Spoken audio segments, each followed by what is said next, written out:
stay tuned because for the next 60 minutes, Motorsports Unlimited is on the air. Hi, I'm Jerry Bryant, and these are the lovely ladies of motorsports. And all this hour, we're going to have 60 minutes of action-packed excitement. All kinds of exciting things will happen. And we got the famous Bill Wildt, and we got all kinds of other good stuff that's happening all this hour. Motorsports Unlimited, 60 minutes of non-stop action. So let's go to the studio right now. Thanks, Jerry, and hi, everybody. Welcome to the studio headquarters of Chicagoland's most watched, most talked about Access television series. I'm Bill Wildt, and this is the 1004th edition of Motorsports Unlimited. Today, we continue to enjoy material shot for earlier editions of Motorsports Unlimited as I continue the lengthy recovery from multi-level fusion back surgery performed on me April 29, 2015. As, I guess, everyone is learning along with me, this is quite an ordeal. Certainly something I never expected. As John Platania and I taped this, I've just completed my 4th month of recovery. Just to give an idea of how careful you have to be if you ever have to go through this, let me tell you what happens when you start feeling better. I was returning home from Home Depot at about 10 p.m. It was dark. I parked in front of my house, got out of my car, walked to the sidewalk, made the couple of steps towards my walk.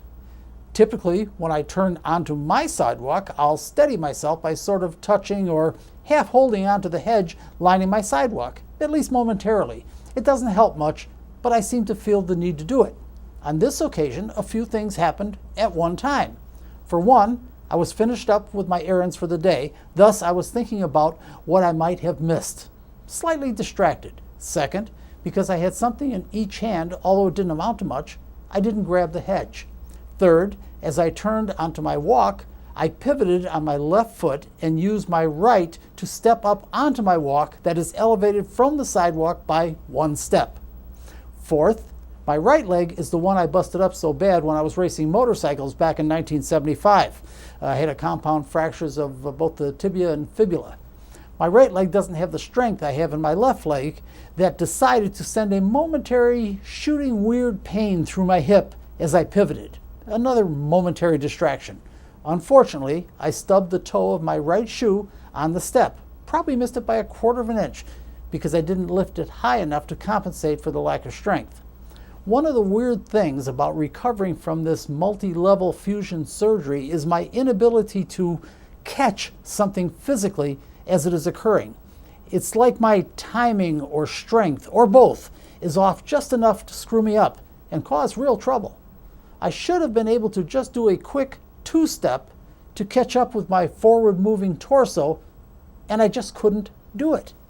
My face was halfway toward contacting the concrete when I realized my feet and legs couldn't catch up with the demands of my brain. Of course, I got my hands and arms out there too. Tore them up pretty good. But they were no match for my 208 pounds having already gained momentum. My face took most of the impact. I must say, this illness, recovery, surgery is one of the weirdest medical incidents that I've encountered. And I'm not enjoying it one bit. This was really a hard hit. It must be what someone feels like when they have a seizure and fall. I took the brunt of the impact on my face. There was blood everywhere, and I hurt for a week afterwards, including my back. I'm almost afraid to tell Dr. Yampur what happened. I don't know yet if I damaged anything, but the incident underlines how careful it is to be careful, or I should say how important it is to be careful. The weird thing is, I was being careful. It seems every time I start feeling better, and I might be getting close to getting back in action, something like this happens. Anyway, don't miss the lesson.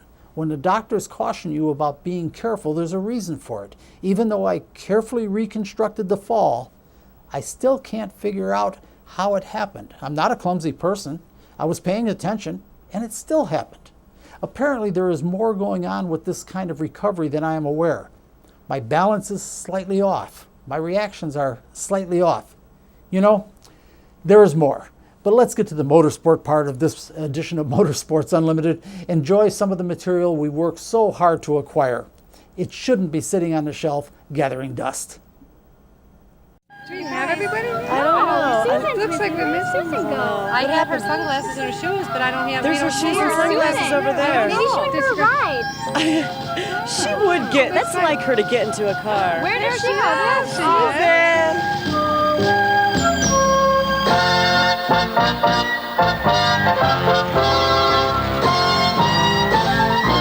Well, it looks like we have Susan finally showed up, and we have the owner of this car here that we'd like to get the name. And what's your name, sir? My name is Mike Wolgronick. And where are you from? I'm from Hinsdale, Illinois. Okay, can you tell us a little bit about your car? I have an MGB at home, but it looks a little bit different and a little older. Yes, this is a 1953 MGTD, made in England. Okay, well, I'm going to bring Bill in to tell us a little bit more about the mechanics of it. Did I hear you right? You've got an MG yourself? That's correct. Well, I'm going to tell you something. The MG is one of the oldest sports car marquees, probably really more than anything else brought sports cars to America. Some people say the XK120 Jaguar, but I really think like the MG TDs, TCs. No. Yeah, the TC was really the first car first sports car that America fell in love with. And this one is which? This is a TD. TD, so it was later than the model after. Yes, this is the model after. Right, so the TC was what, about 48, 47? Yeah, 47, 48. And then this series went how long? I believe 3 years, and this is the last of the TDs. This is a 53. This is another one of those things, folks. I always said that if I had a car collection, I've got a special place in my heart for British cars, and I tease the British all the time about the unreliability. I tease them about the oil leaking all the time. You have to be a mechanic to enjoy these things. Am I telling a lie so far? No, you're telling the truth. If you can put up with the little idiosyncrasies, they're great cars. And that's what I want the public to understand. How do we explain that to them? Because with all of that, they are great cars. Nobody does, I don't know how to say this. The Germans do the best engineering, no question about the Porsches, the Mercedes, the Audis. They really do the best engineering.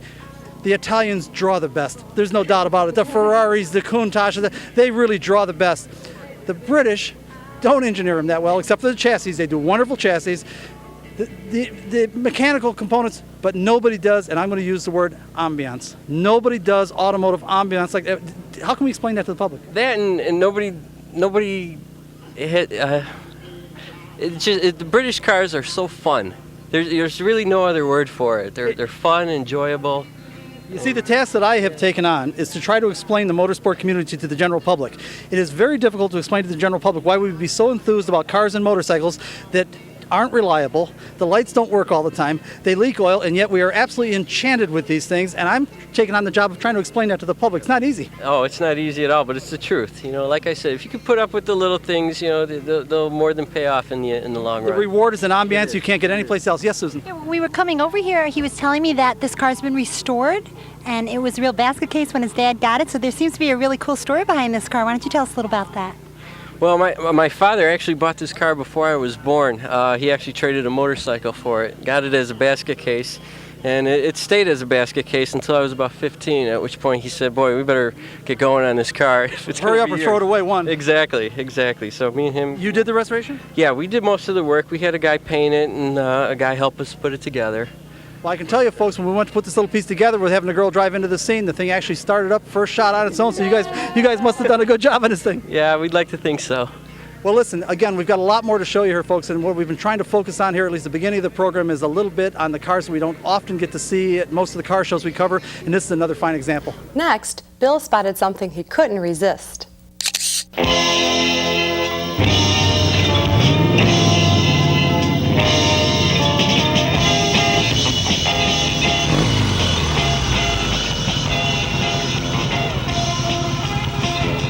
I can tell you, folks, that I spent a lot of years on Triumph Bonnevilles, and this is really a nice one. We've got the owner here. Let me roll back just a little bit so you can see him, and you are? Marvin Wolgronick. Tell us about the bike. It's a 70 Triumph Bonneville. I've had this one about 6 years. This is my 13th Triumph that I've had. Why Triumphs? I've always liked them. They're a little bit of English. Earlier in the show, you had the MG. That's my son's. I traded a bike just like this for that MG about 25 years ago, and I got one back just like it now. Well, I can tell you this takes me back many, many years. I rode a bunch of these. In fact, I had one of these set up for flat track races. It was a backup bike that I used for my XR 750 Harley. And the one thing this has in common, and I have no explanation for this, the one thing the British motorcycles had in common with the British cars is they were exceptional handling pieces of equipment. Oh yeah, they're a lot of fun. Terrific amount of fun to drive. Yes, Peg. Am I ready to take over this one? Peggy, you're not quite ready for this one. We were still at the 125 Yamahas with you, but if you practice, you can work your way up to it. Right now, I'm going to enjoy this a little bit, so if you don't mind, take the mic.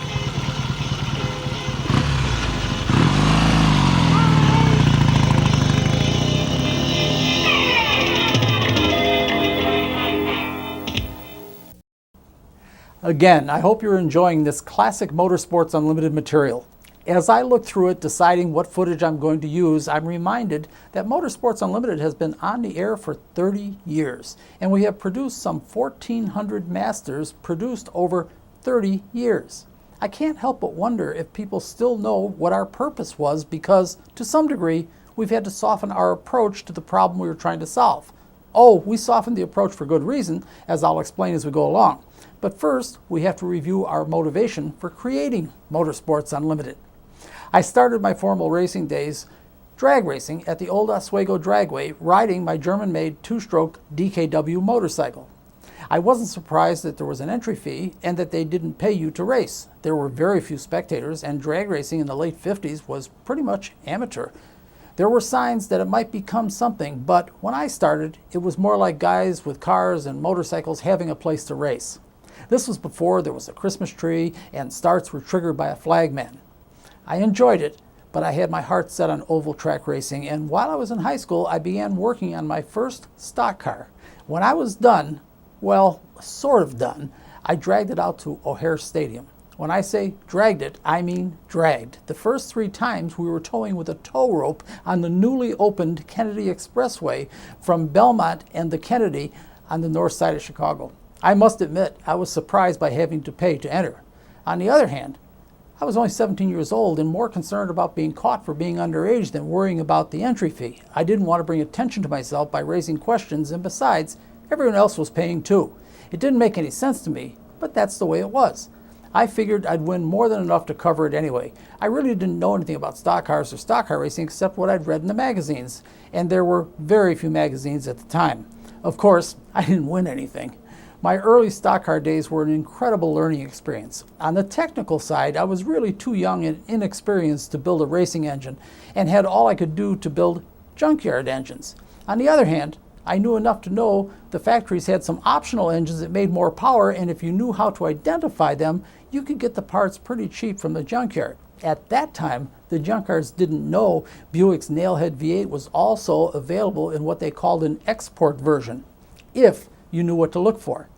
Unfortunately, the only way you could tell was the cam was cut from a billet instead of being a casting, and tearing down engines in a junkyard in hopes of finding an export engine was a ton of work. On the plus side, it was also an education. I was even less prepared for the financial side of racing. My time at O'Hare with my first stock car taught me a bunch about racing. Not only did you have to pay to race, it was also nearly impossible to win any money to cover expenses. It just didn't make sense. One spent all the money they could lay their hands on to build a stock car that met the track specifications, then spent thousands of hours building the car, only to be charged to race. Looking back, I guess I shouldn't be surprised that I was driven out of stock car racing by impossible costs. The fact is, one can't pursue motorsports with push-ups and sit-ups. It takes lathes and milling machines and welding equipment, not to mention a place to work. It has been said that a surefire way to make a small fortune in motorsports is to start with a large one. That I didn't have, and I was forced to leave stock cars behind. While you think about what I've said and compared it to your own experience, let's check out some more classic Motorsports Unlimited footage. And I went to get her to drive your car then. Then she was afraid. Will you concede that? When you walked in and you said, John Brolick has offered you to drive his car, I was shaking. She had. Wait a minute. She had a look on her face. She was definitely scared. Yeah. Yeah. I was, I was going to try to talk. Oh, maybe we should do this another time, Bill. Because you were still all excited. From I was so pumped up from the other one, and I knew these guys were just so much more powerful. I was nervous. You can ask John when we got over to the car and they got me into the car. I was shaking so bad I couldn't hook my helmet. He had buckled me in. He was saying, "Elson, just calm down, or you're not going to have fun." I mean, I was. Did you tell her that? Sure. But we weren't really so concerned with buckling her in so much as making sure she was tight in the seat. So that she wouldn't move around and then you can't drive the car. Correct. Yeah, you really have to fit in these cars like a glove. Now, I'll tell you what, let's take and roll that thing, and let's talk about it a little bit as we do it. If you would, John, just step over there so you can see it, because I want you guys to comment on this as we talk about this. This was really quite an experience. Allison, what we've got is you start right off the bat here, I believe. Okay, we've got you. You've just come out of the pits. What are you thinking? Now, what's the difference in feeling? Actually, when I first started, I was kind of afraid because he did tell me that, at the clutch, it's kind of hard to get it going. And he did start it up right away, got it going. Once I actually drove out, I had automatically calmed down now. Now I knew I had to kind of get into it or I was going to hit a wall. Well, I was much more calm, and now getting the feel of it and the power behind it, and I just can't explain it. It's awesome. Well, now we should also say that the other car, the street stock car, was an automatic transmission, and this car is one of these real trick 4-speed, stiff clutch, manual transmission cars. Oh yeah, and then when I did shoot it up into the 5th gear, and I felt that push behind me going, and I said, we're going to go back down to 4. So I only stayed in the 5th gear. I have a feeling if you got it in 5th gear, you were really excited, right? Did you see how well she was just doing? I mean, look. Once again, I also want to point out, if you look real close, we've got a smiling face in there, Allison. I don't think the smile has left my face since I've been in that car. Okay, tell us what you thought was different. Obviously, you've got a stick shift car here, and it's a 4-speed, right? Not a 5-speed? It's a 4-speed, correct. Right, so you went from 4th and then right back to 3rd, and so you stayed in 3rd. But what impressed me is you actually did get on it a little bit, enough to really feel the car. What are your impressions now of this compared to the street stock car? Well, I think it's got a much tighter feel. It really feels like I felt more secure in this car. Yeah, it's more like a complete thoroughbred. Car, right. And the power behind it, and you're so tight in the seat, so you're not afraid to put the gas, give it some, because it pulls you, but it's a real tight drive. And I was having a little bit of trouble around the corners looking up because of the roll cage.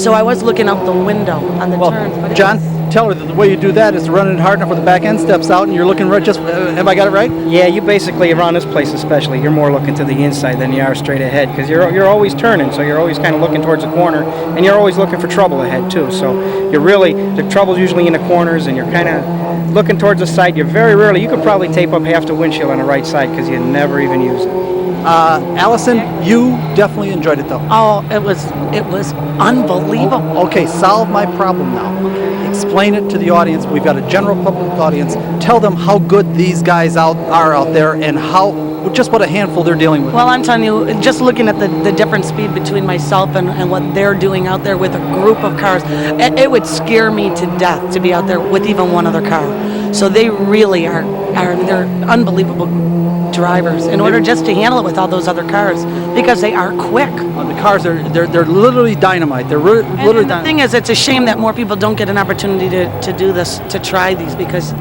you really see the appreciation. It's the only wait. Let me stop the tape now. We're going to see what we can do, Joe, because I can see that you're anxious. We got a girl here that's really anxious now. First of all, we really want to thank you, John. This is the only way we can communicate to the general public just what you guys are up against out there, because as you know, the general public is never going to be able to experience anything like this. I hope you're enjoying this classic footage from early episodes of Motorsports Unlimited. I don't know what you just watched or are going to watch as the show moves along, because I'm creating these pieces before I decide what I'm going to include. It occurred to me during my recovery, it might be a good time to explain the purpose of Motorsports Unlimited. Yes, there is a purpose. I sure don't do it for money. In fact, in a year in which I'm lucky, I break even. Usually I'm not lucky, but that's okay. It was never intended to be a money-making venture. So what is it supposed to be? It's an effort on my part to save the motorsport community by raising public consciousness, understanding, and appreciation of the motorsport community and its activities. Usually at this point, folks are looking at me blankly as though I'm speaking Chinese. I've learned over the years that what seems so simple to me takes some explaining. For that explanation, I guess I have to go back about 50 years. I was becoming increasingly concerned about the future of motorsports. A couple of things were bothering me. First, I found it interesting that those of us who raced had to pay for everything. After spending years in building and paying for our race cars or motorcycles or boats, you name it, we would show up at the racetrack and be charged to participate. It really didn't make sense to me. We were the show. The reason people bought tickets. They should be paying us, not the other way around. Second, I'd stumbled on some troubling information. It seems that in 1953, there were more than 2,500 racetracks in this country, and today, this was about 50 years ago, there were fewer than 800. It didn't take a rocket scientist to recognize we were at risk. The question was, and still is, why? Why were we losing our racetracks, and why were the economic conditions so bad that the people putting on the show were charged for doing so? It was obvious that both questions were related. If the tracks weren't taking in enough money to pay expenses and get a reasonable return on investment, they looked for other revenue streams to fill the holes. Charging pit fees in the form of pit passes was a way to bring in enough money to continue operating. It was a stopgap measure at best, but desperate people do desperate things. None of us liked the situation, but we wanted a race, and if this was the only way to keep operating then, that's what we had to do. It didn't take a genius to look at the half-full stands to realize there wasn't much money coming in. I've talked about this many times over the years, and I'm continually surprised that people don't see the connection between lack of spectators and having to pay to race and eventually seeing their favorite racetracks close. I've said it over and over again. Tracks don't close because they are prosperous. They close because they were unable to generate enough revenue to fund themselves and flourish. The question is, why? We'll continue this in the next segment. Right now, while you think about it, it's time to check out some classic Motorsports Unlimited footage. C.J. Rayburn is one of the premier late model race car builders in the country. When he's willing to share some of the things he's working on, we're willing to listen. Let's take a look. Now let's walk down here to the other end of the car, and I want you to demonstrate as nearly as you can this notcher. Girls, come on down here. Remember we were again talking about it. Come on down over here, girls. Yeah, you can just put that. I left her with having to hold the suspension part. I'm sorry, Kim. Step right in here. Now, hopefully while we were talking, we talked about the degree of difficulty with this fish mouthing business. It's a lot of work to do it, and I mean there are literally dozens and dozens of pieces of tube that have to be fish mouthed in order to put together a tube chassis car. As a matter of fact, there is a reason that a lot of guys will build chassis out of square tubing, because you don't have to fish mouth it. All you have to do is cut it off on biases. Square tubing doesn't work nearly as well in my judgment. I think it's kind of a lazy way out. But there are a lot of guys who want to avoid that fish mouthing. It's a real project. Now, hopefully, as we're talking right now, we are showing one of the devices. You guys actually built this device that we were actually looking at the video as we're talking? No, we bought this. No, wait, I'm not talking about this one. I'm talking about the one we're looking at. This is TV magic now. Yeah. The one that we taped before. Yeah, the first one we built that. Right, that's the one that our audience is seeing right now as we're speaking, and it's can be done on a milling machine, but this is a specific device that's done for, and it does a real nice fit when it's done. This doesn't give you quite the fit, but this is sure a whole lot faster. Yes, this is a Williams. I know you're talking about the Williams Lowbuck outfit out in California? Williams Lowbuck. It's pretty quick. It's not as accurate as other, but in most cases it'll get us by. The quality is good enough to go ahead and weld. Yeah, I think he's got some pretty good ideas out there. I think he's a pretty creative guy. Yeah, he is. Okay, can you put a piece of tubing in there and show how this one works? Now you got to step away so the camera can see it. This just comes in and comes right down and chops it off, and you turn it. Are we able to see that? Okay. And this puts us a notch in it. This one didn't.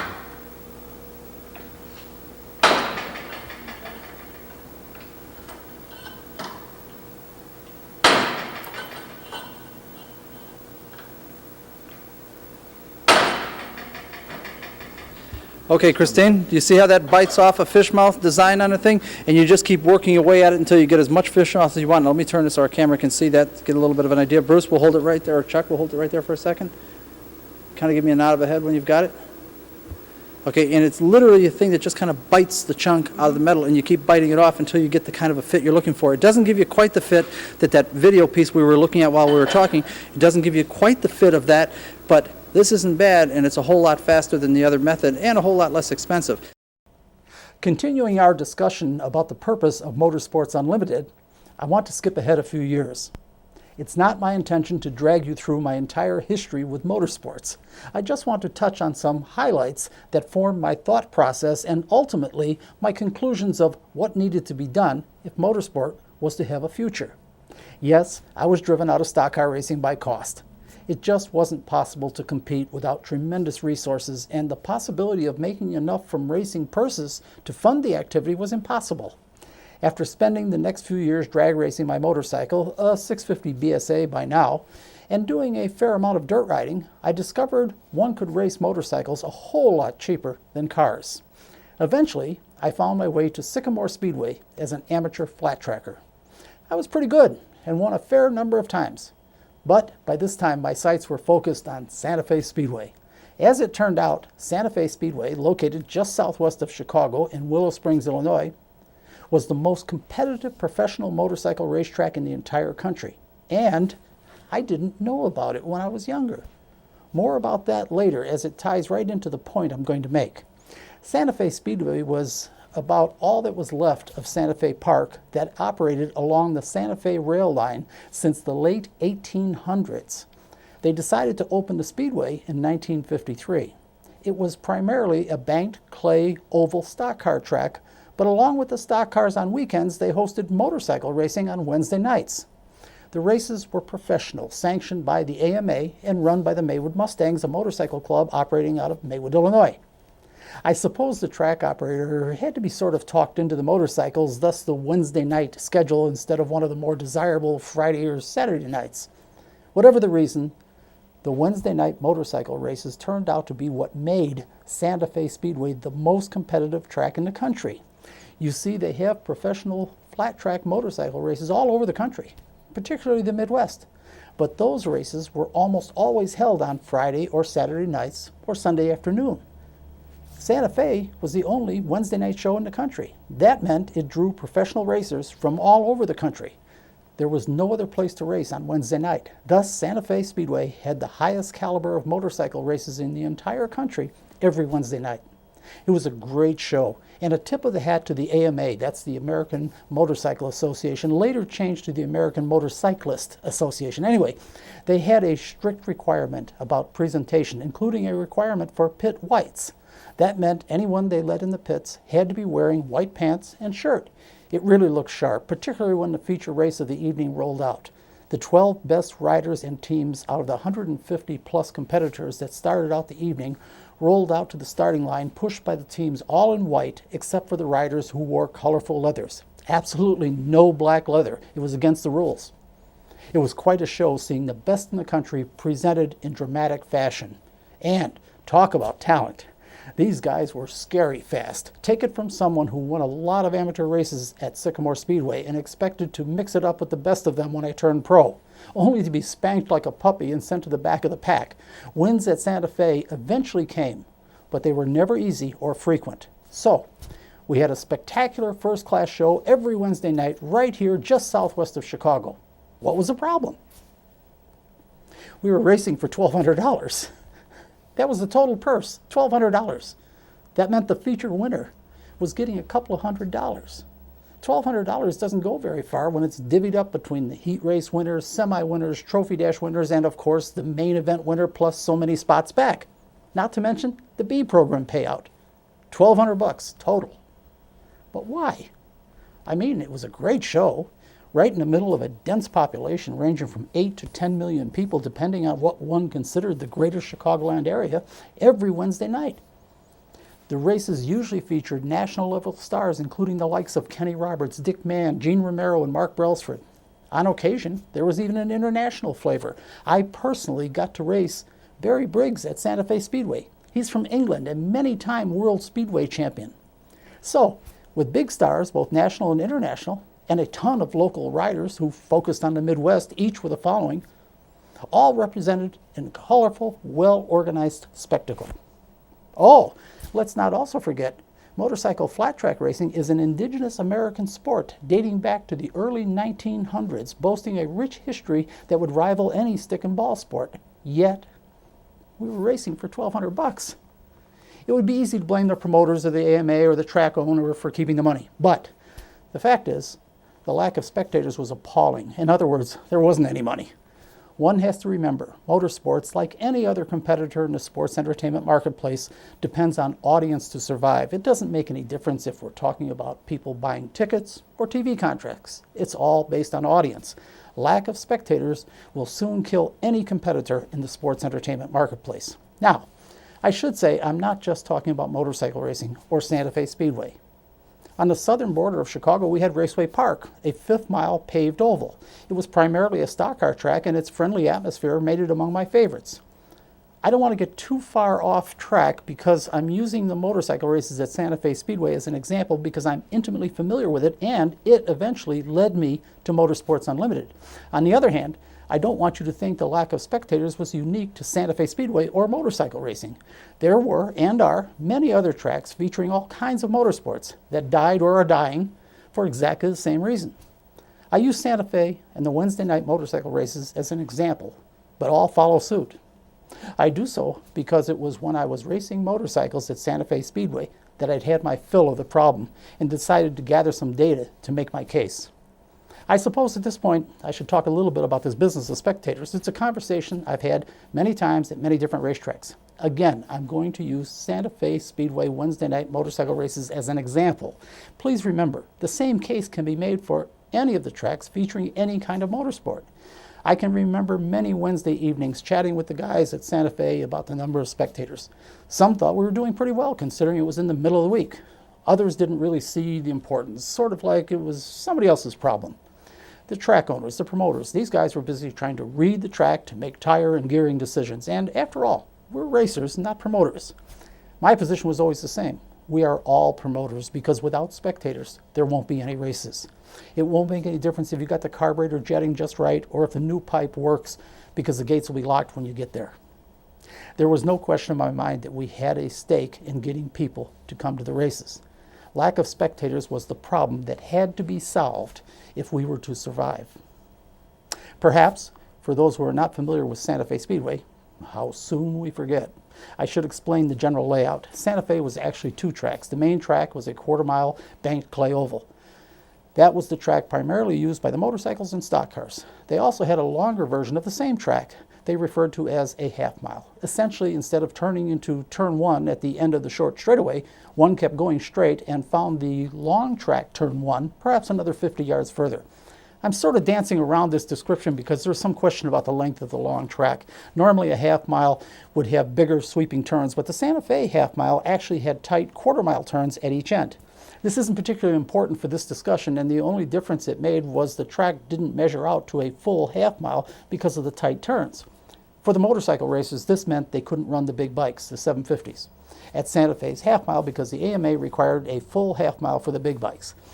Now, getting back to the spectators, it should be noted that Santa Fe seating was located on the straightaways, both the front straight and the back straight. Now, focusing on the normally used 1/4 mile short track, this meant the stands, they had bleacher-style seating, to watch the races were about 1/4 of what might be available. The stands went the entire length of the big track, but, of course, there wasn't anything to watch on the long end of the track unless the program for that night was being held on the big track. In addition, the back straight stands were usually closed. There just weren't enough spectators to staff both sides. The spectators at the Santa Fe Speedway Wednesday night motorcycle races were basically on the front straight. This meant if we did well, we were lucky to have 3,000 or maybe 4,000 people if it was full, just the front stretch. I remember the discussions like they happened yesterday. Some of the guys who cared about this sort of thing thought we were doing well if we filled the stands on the half of the front straight. If I said it once, I said it 1,000 times. This activity cannot support itself if we can't draw 50,000 people for an event. Of course, that was always met with a stunned gasp. Bill, Santa Fe only holds 15,000 people if you filled both sides of the long track. How on earth could you put 50,000 spectators in a facility that at best holds 15,000? And while we're at it, why do you think it would take 50,000 spectators to support these races? The purse is only $1,200. It was a discussion I'd had many times. Often when people have been suppressed for such a long period of time, indeed many have never known anything else, it didn't even occur to these guys that they should be paid to race. Few had ever looked at the enormous costs incurred just to operate at a competitive effort, costs that could never be recouped even if they won every race. It was clear to me this arrangement was not sustainable. It depended on competitors working 2 jobs to keep up with minimum expenses. The sad part is, the time spent working jobs to produce revenue in order to race was time desperately needed to develop new technology to remain competitive. And of course, the object isn't to be competitive, it's to win, to demonstrate superiority, to display the fruits of their fertile minds to an appreciative audience. Sadly, Most hung on financially by their fingertips, never having a chance to develop ideas or bring new innovative technology to the public. The desire to race, to compete, to test your ideas against the ideas of others drove them to sacrifice original ideas for financially achievable goals. I've often wondered over the years how many brilliant ideas never saw the light of day because of a lack of resources. What a shame. Oh yes, back to the question of seating capacity at Santa Fe Speedway, and any track for that matter. My response about how to seat 50,000 spectators was always the same. We know how to build seats. That's not a problem. We need people to buy those seats. We can't fill the small capacity we have, let alone worry about more seating. Most of the tracks didn't use the seating they had. Raceway Park was a good example. Raceway Park was located on the southern end of Chicago in the suburb of Calumet Park. In the early 50s, they had many events in which they filled both sides of the track. The track had stands on both straightaways. As time went by, lack of spectators forced them to close the stands on the back straight. They eventually deteriorated and were condemned. They could no longer be used. It didn't really make any difference because they didn't have any people standing in line trying to buy a ticket. Building seats is easy. We know how to do that. It's filling them that's hard. There is no question the lack of spectators was killing our sport. But why? Why? I knew the answer, but I felt I had to have proof. And that's where I'll pick up this discussion when we resume. Right now, while you think about what I've said, it's time to see what I can dig out of the archives.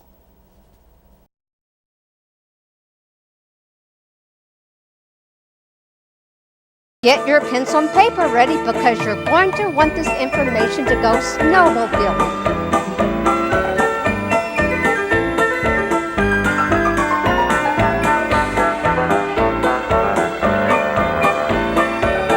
Today we're going to show you what may be the best snowmobile trail in Illinois. It's 61 miles of glorious scenery punctuated by snowmobile-friendly towns at just the right intervals. Part of the wonderful Heritage Corridor, the trail follows the path of the Illinois and Michigan Canal. Rich in history, it begins in Shanahan, Illinois, about an hour from downtown Chicago, and works its way past Morris, Seneca, Marseilles, Ottawa, Utica, and ends in LaSalle. Wow, that sounds like a long way. I think I ended the last piece by saying the lack of spectators was killing motorsports, and I knew why we weren't drawing spectators, but I wanted proof. To understand my line of thinking, you have to see it from my perspective. I'm old enough to remember before there was television, before television completely dominated the public's consciousness. I remember well in the late 40s and early 50s laying on the living room floor with my little brother Eric and sometimes my older sister Gerda.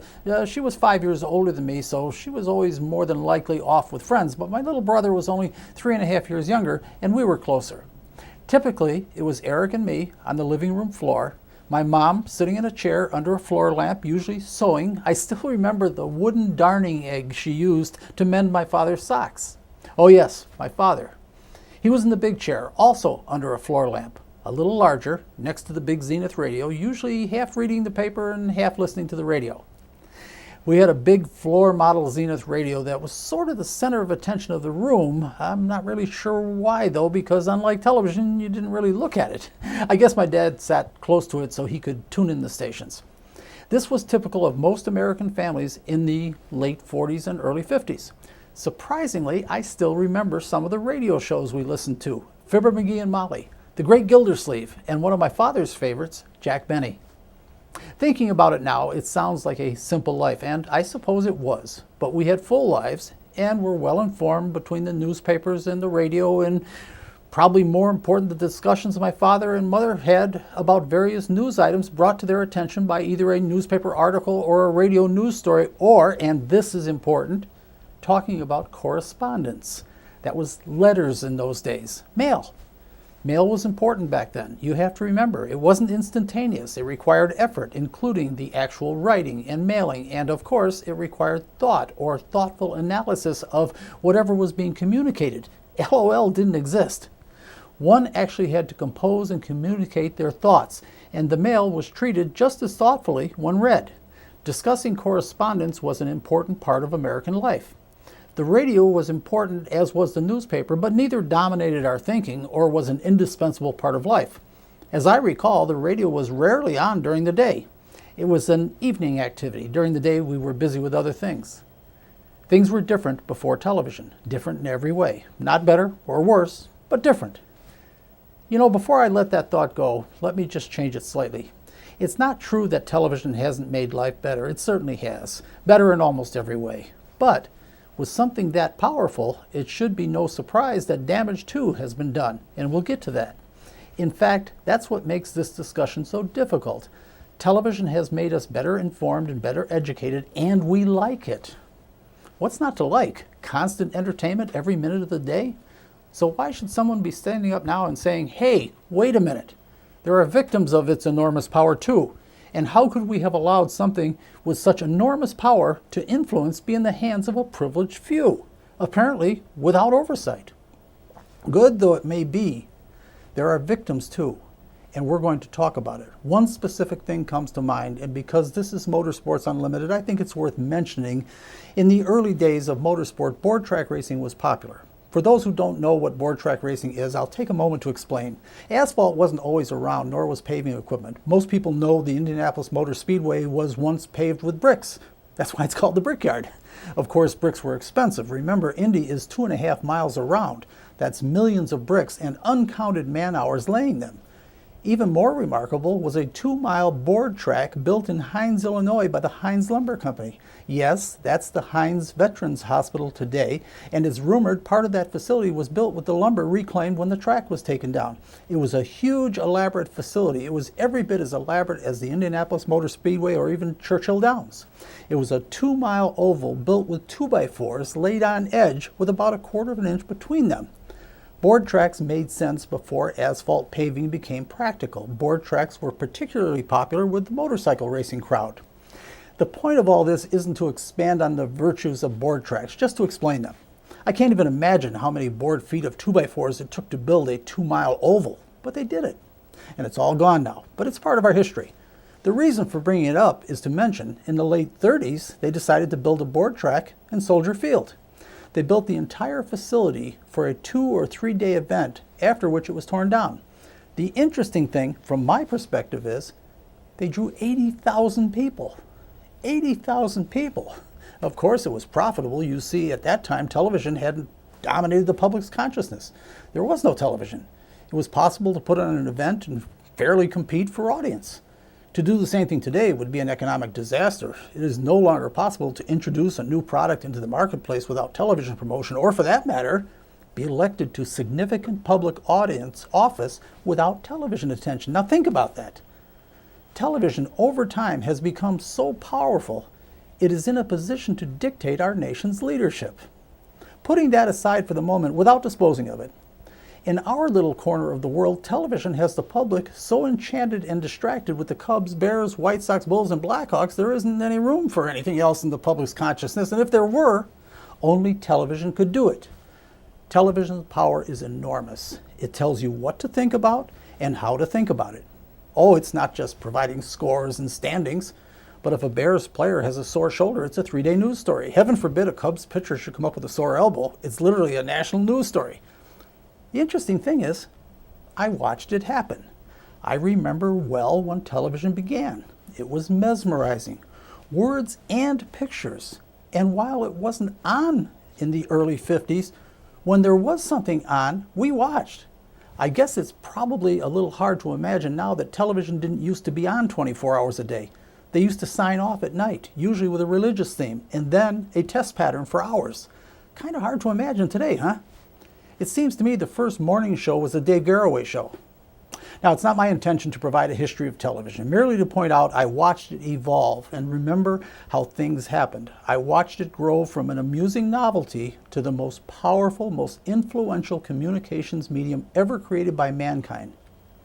I believe the first sport that was on television, at least as a regular part of the presentation, was baseball. It made sense. Baseball was slow-moving, and television equipment in the early days was large, heavy, and cumbersome. Baseball was easy to shoot with the available equipment, and it filled up some of the airtime, which people didn't place much value on at the time. As time went by, things changed.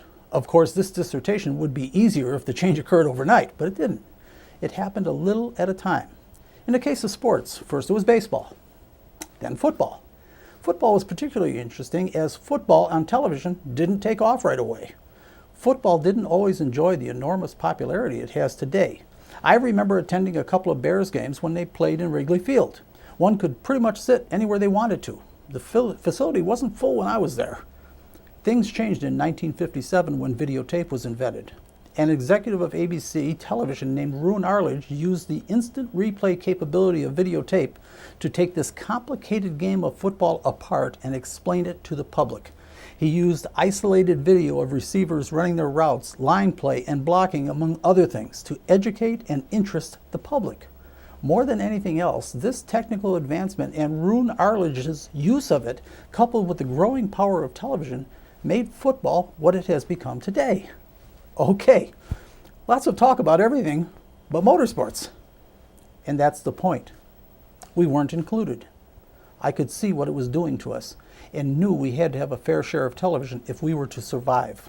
I was one of the people who wrote letters to ABC, NBC, and CBS begging them to cover our events. I offered to make sure the red carpet was rolled out for them, or I'd make sure that they were left completely alone, whatever they wanted. Just don't exclude us. Now, I'm not talking about covering our events with television programs. I'm talking about the news coverage that occurs several times a day, every day. There's the morning news, the noon news, the evening news, the 10 o'clock news, every day, several times a day, reminding folks of the existence and drama taking place at the various sports facilities. Now, I say sports facilities, but I don't mean all of them. In fact, they were very selective about what they covered, and motorsports wasn't part of it. This was important.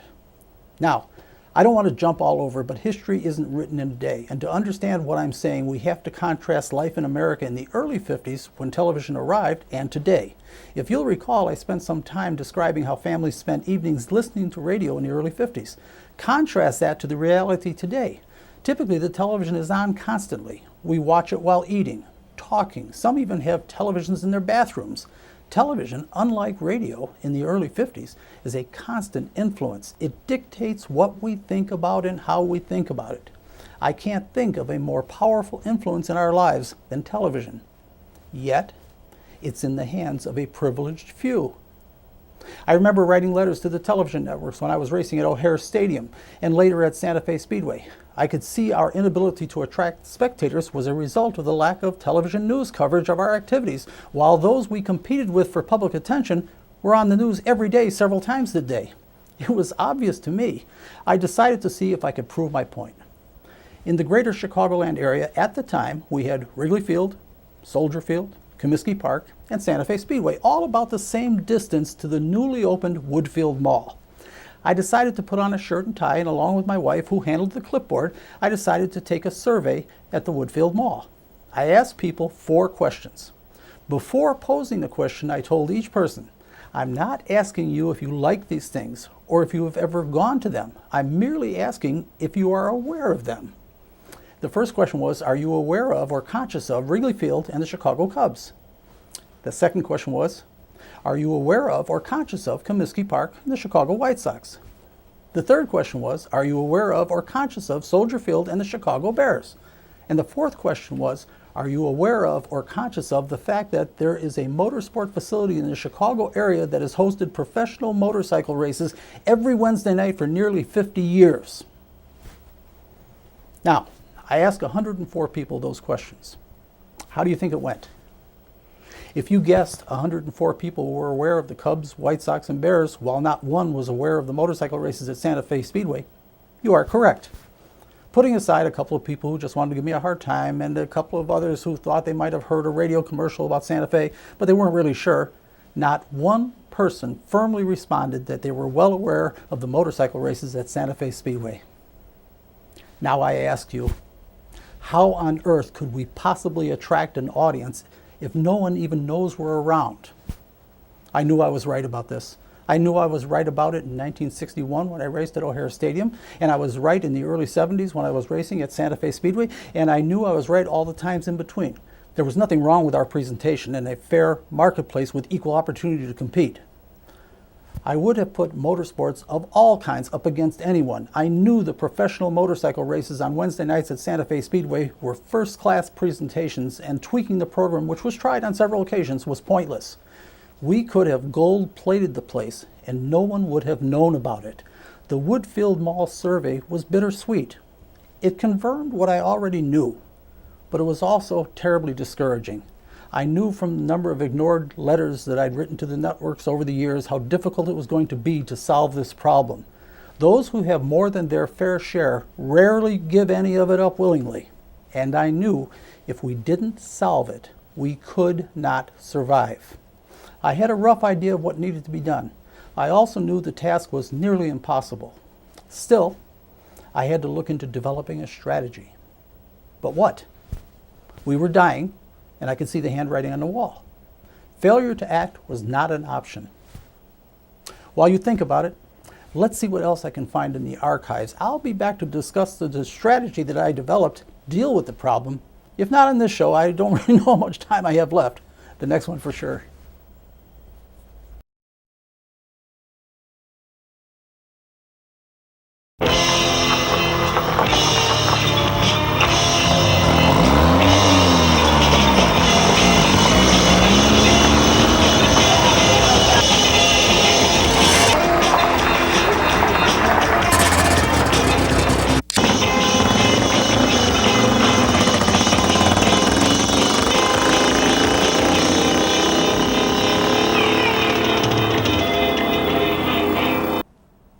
Well, it appears I cannot continue with the explanation of the origin and purpose of Motorsports Unlimited on today's program because we're out of time.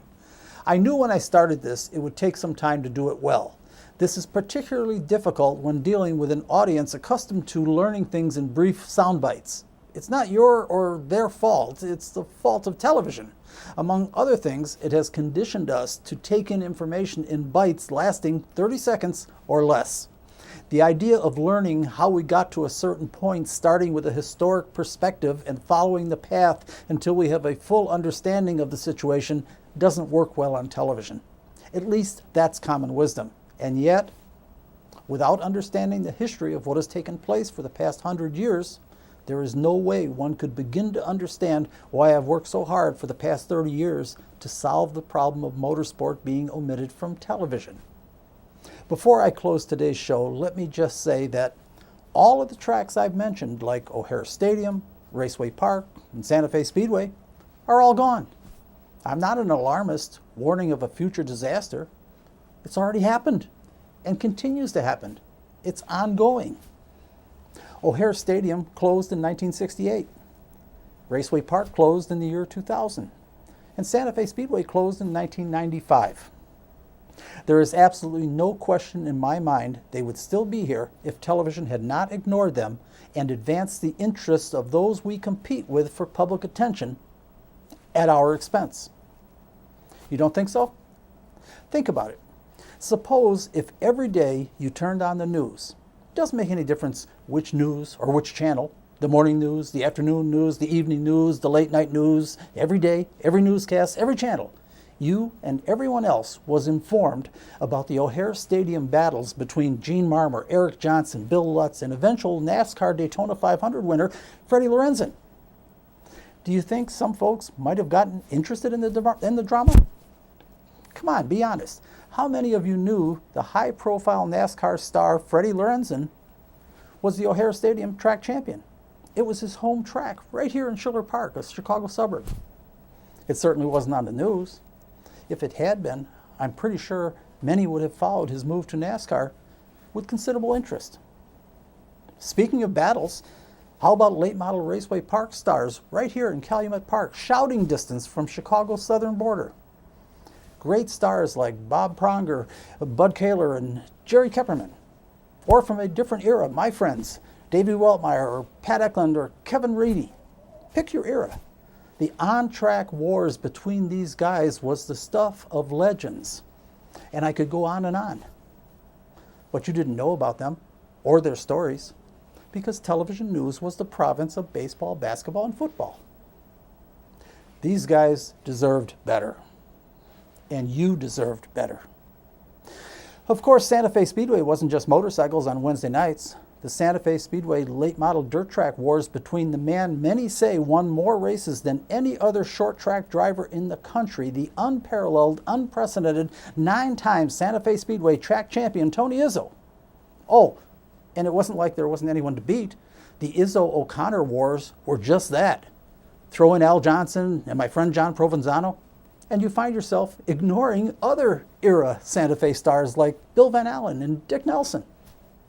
These guys were legendary, and the only reason you don't know who they are as you do Ernie Banks and Walter Payton is television's omission of motorsports and motorsport facilities. I assure you, it wasn't because motorsport lacked great, enormously talented, interesting people or the rich history of stick and ball sports. We have all of those things. There are reasons we were ignored, and we'll get into all of that. On this program, I provided a little background, a little glimpse into what I've observed over the past nearly 70 years. How I've watched television from its inception as an amusing novelty to its emergence as a kingmaker. I pointed out how important it has become and how survival in the marketplace or the political landscape is impossible without a prominent presence on this medium. The question I will deal with next time, simply put, is who gets to use it and for what purpose? It's the question I pondered since my racing days at O'Hare Stadium in the early 60s until now. I can tell you this, one ignores or trivializes television at one's own peril. And if we don't fix this, what is left of motorsport will cease to exist. With that sobering thought to think about, until the next episode when I'll explain the strategy I developed to combat this reality, including the creation of Motorsports Unlimited, I will close today's program by taking a moment to thank John Platania, who travels quite a distance to help me produce these studio pieces while I continue with my recovery. Oh, by the way, for those who don't know, I was able to get to the Rock Thanksgiving morning for the 20th annual gathering celebrating America's first auto race. We had a good turnout, and I managed to get a number of people on camera for interviews. Yes, I obviously survived. Of course, as you might expect, my physical condition slows everything down, and getting the material on the air will take some time. Unfortunately, my back can only take so many hours sitting at the computer, so I have to peck away at it as I can. For those who are interested, the rule of thumb in television production is for every minute on the air, there is an hour in the edit suite. Motorsports Unlimited is an hour show, so that means 60 hours of editing. Yes, it takes that long. The average is 40 to 60 hours of editing per show. Anyway, I have the material, and as soon as I can get it edited, it will be on the air, and I thank you for your patience. Me? I'm Bill Wildt, hoping our Motorsports Unlimited audience stays with us as my recovery continues. I'll keep you informed. Thanks for watching. See you next time.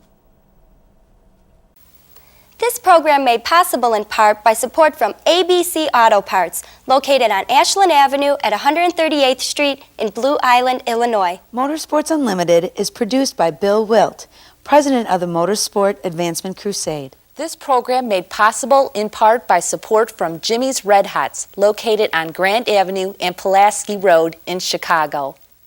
Motorsports Unlimited was created to raise public consciousness, understanding, and appreciation of the motorsport community and their activities. You can contact us by email at msutv.com or email us directly at msutv@aol.com. We enjoy hearing from our audience and encourage you to let us know what you think. So that's it, another edition of Motorsports Unlimited and the lovely ladies of motorsports. And be with us next week because we'll have something real exciting. Bill Wildt's going to have the lovely ladies, and just about anything can happen right here on Motorsports Unlimited. Every week at this time, we bring you the best in motorsports. So be seeing ya. Bye-bye. And keep on rocking.